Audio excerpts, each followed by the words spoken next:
So we're seeing Flashy Flash take on Hellfire and Gale. We were introduced to these characters in Season 2 when they had encountered Sonic, and we're trying to recruit him to the Monster Association by giving him monster cells. And they made it immediately clear that their whole intention was to take down Flashy Flash, because it turns out that all of these ninjas are coming from a place called the Ninja Village. Hellfire and Gale being the graduating members of the 37th class, while Flashy Flash is the graduating member of the 44th class. And we don't really get too much more information about it than that. This is something that's going to be more explored in, I guess, like Season 5, if we ever get it. And I say that because Flashy Flash is trying to get to the bottom of what their motivation is for coming after him. And they kind of beat around the bush, and they just have like this comedic sequence where they just throw out names. And apparently Flashy Flash had killed everyone who had ever come after him. But at this time, it's kind of loose and unclear what the true motivation is behind all of this. But there is like a bigger thing going on behind the scenes for sure. It's just that we're not going to find out for a very long time.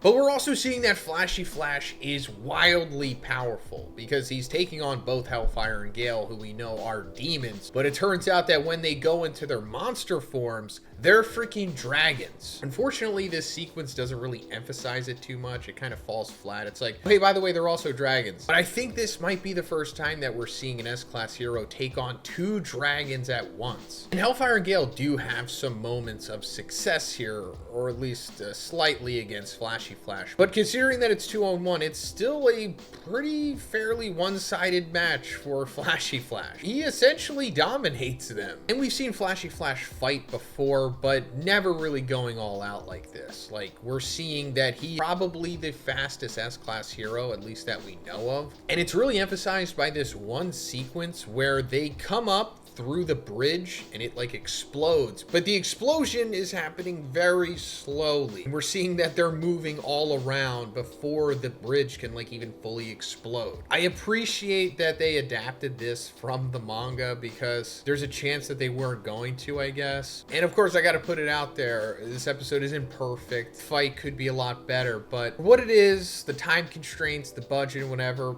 it's fine. I'm sure in the next 48 hours, there's going to be tons of like images and frames coming out showing how abysmal this is and how the animation suffers at some points. But considering what we've been given so far with this season, this sequence was fine. Hey guys, can we also try to get 3,000 likes on this video? Grab that phone. I'm sure you're watching it on there. Hit the like button. It'll help the video. It'll help me. Thanks, guys. I appreciate it. But Flashy Flash kind of stops messing around, and he hits them with the flashy kicks, and then hits them with the flashy slash, which is essentially his ultimate move. This is the move that Flashy Flash is actually going to do to Thousand Eyes Octopus in Season 2 after he fails killing it the first time. But he's interrupted by Tatsumaki before we get to see it. And yeah, for sure, he would have cut Thousand Eyes Octopus in half with this thing. And he slices through both of them at the same time. This was like his strategy. I guess why it was also taking so long to finish them, because he was just waiting for the opportunity to take them both out at once. And like I said, it wasn't really that difficult. I also like how he just gets down to business and just takes care of them. I love fights in anime that kind of just end like that. It doesn't have to be this big struggle or like this moment where they have to find themselves or pull through the power of friendship or remember something or have some kind of butt pull. It's like, no, Flashy Flash just locked in and he took care of them. We also see that Hellfire and Gale are kind of having somewhat of a redemption here. I mean, it's not like a redemption,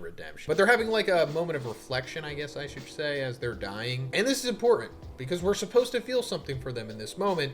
And I'll just leave it at that for now. And while these guys were dragons, they were not cadres or executives of the Monster Association, like the top guys that we've seen built up so far. They're like the rank right underneath them. We also see Flashy Flash losing his transmitter in this fight. It drops to the bottom of the ravine. The audience is reminded at the beginning of this episode how it works. This was originally revealed to us like 2 episodes ago in that S-Class meeting. Child Emperor says that the map that he made of the Monster Association is included in it, as well as them being able to communicate with each other through these things in emergencies. But of course, don't count on being rescued. That is a big thing. Don't expect to be rescued here. He reminds them, always keep track of your current location, because, you know, losing your way in enemy territory can be fatal. This is important because going further, clearly something bad is going to happen to these heroes, and the transmitter is going to be part of it. But does this mean that we're supposed to be worried about Flashy Flash? To be honest, No, and that's not even like really a spoiler because we just saw him easily take care of 2 dragons. So if there's any heroes you should be worried about down here, it is not him. But first, let's talk about our favorite artisan Japanese snack box, and that's Sakurako, because this month's box is Holidays in Japan, because it's filled with savory treats inspired by the cherished customs of Japan's festive spirit. Every Sakurako box also comes with a tableware, and this month it's the Minoware Indigo Plate. First, I tried this matcha infused sencha tea. It has that nice richness from the sencha, which complements the matcha's gentle sweetness. Then I tried the pistachio bamkuchen. This apparently has pistachio paste kneaded directly into the dough, which gives it a tender, moist texture, and this is just delicious. You can even see the layers in it. Then I tried these grilled prawn crackers. These are surprisingly amazing. They taste like shrimp, but also have this sweet and spicy chili flavor to it as well. They're just delicious. So guys, if you're looking for a great holiday gift, here you go. Sakurako boxes are amazing gifts. You can get your very own by checking the link in the description, and you'll get $5 off your first box if you use my code Zhoniin. Thanks, guys. So after this, we're coming to Child Emperor going around the Monster Association looking for Waganma. I mean, they all are, but they're also looking for fights. Child Emperor less so, I guess. And he comes across this room that has Metal Knight's robot deconstructed and spread out real nicely. Now, the Metal Knight drone went down there in the first place because it latched onto Elder Centipede and was eventually defeated by Orochi, but we also can assume that it was G5 who is deconstructing it here because we saw earlier in the season that he had grabbed the head. He was like, yeah, I'm gonna do something with this, guys. Don't worry about me. And G5, who we're gonna see later in this episode, isn't like directly a part of the Monster Association. He kind of just showed up and was like, hey guys, can I chill with you? He comes from what is called the Organization, which we have heard about before in season 1. And so far it seems like it's the robotic equivalent of the Monster Association, essentially. Their motives remain unclear, but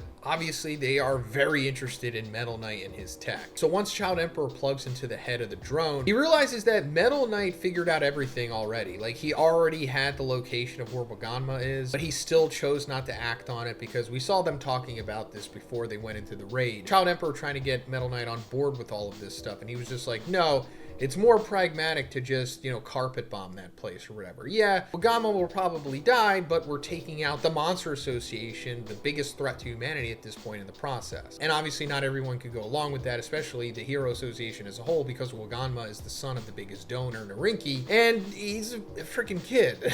I mean, come on. So it really makes you think, like, man, is Metal Knight like a bad guy? But now Child Emperor also has this information, and he's gonna go straight to where Waganma is. But on his way, he runs into Phoenix Man. Phoenix Man we've seen throughout season 2 and this season as well. He describes himself as being middle management. He is a demon after all, but he's more of like a right-hand man to Giro Giro, if anything, because he is one of the more intelligent monsters for sure. We're also finding out that apparently he is like the result of a costume monsterizing. That's how he became like Phoenix Man, because we also saw before that when he gave the invitation for the Monster Association to Garo in season 2, he has like a human hand under there, and that's the long and the short of it. He's wearing a costume for some reason that is a phoenix, but he easily gets dealt with by Child Emperor. We've only really seen kind of fight before in season 2. This is like the most he's ever really done, to be honest, especially with us seeing what he's capable of in his backpack, which seems to have some kind of like compression technology or like a pocket dimension or something like that. There's no real rhyme or reason to how that backpack works and how all that stuff fits in there. So after this, Child Emperor just straight up saves Waganma. He like poison gases the monsters that were watching the cell. Also, there's a female monster there for all you gooners. Very short-lived, but she's,